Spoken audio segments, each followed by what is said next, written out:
Alo, alo. Có ba chị chồng của là hồ rằng câu muốn chơi đuổi tiền. Tin bao dù cố tin bao và chỉ đỏ lên đấy. Bạn chữ cố tin bao có lòn tê. Lo cố chơi vua cái mù của thế. Bạn chữ cố bao có lo lên gió. Lo cố chơi vua ôi ya chỉ yo. Và chữ cố tao mua có trò chơi. Cô kia tao bóng cho kê tỏ nhé. Cô kia chỉ tao ý tao kê.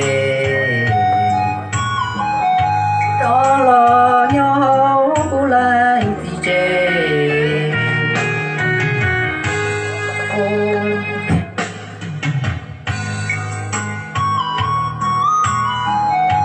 Anh ta lô gió lo kia chỉ tao. Cô kia lo khảo cô lô hào cháu. Giê-xu ý lên kia bà tao. Giê-xu cô nên chỉ bù.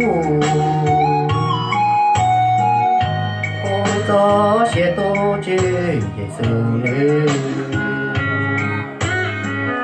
Giê cho nếu kia tao cố trò lo. Nếu lù cô kia nếu sai cô chia. Cho mùa Giê-xu ý cái lù cô.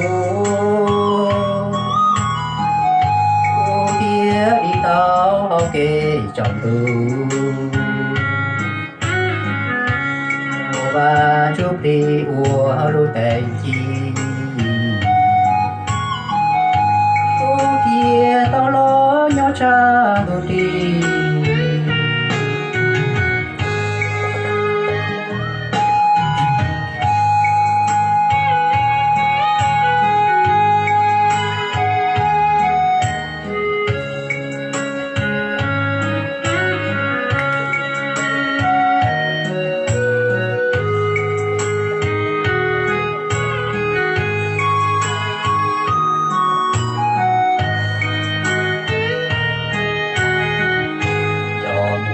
Giê-xu ý thiếu đủ cô.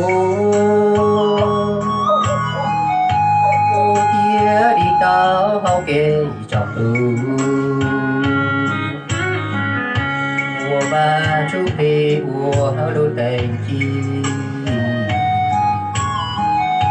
Cô kia tao lo nhỏ cha đồ đi. Chứ Giê-xu cô nên chỉ bù. Cô gió sẽ tô chứ Giê-xu nữ.